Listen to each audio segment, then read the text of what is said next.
Okay, you two. Our deal was that you stay awake until Daddy came home.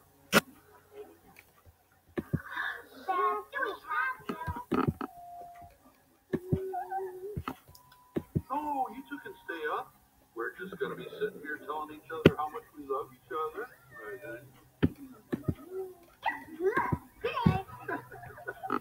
So, what did the Emperor want? Oh, you know what? He couldn't see me.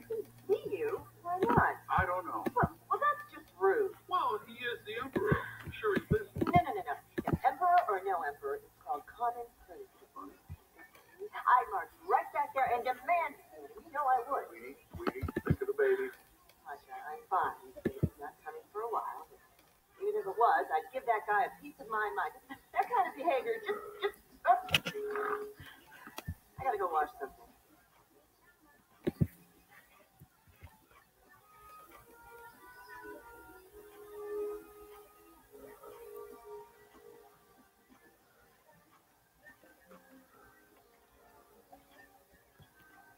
Tasha, you okay?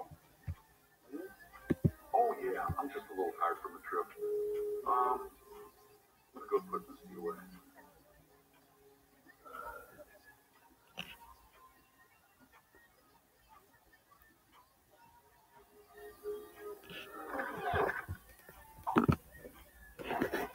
Hi, excuse me. 2 seconds here. I'm the one in the car, remember? This story's about me, not him. Okay, got it? All right, we're gonna move ahead.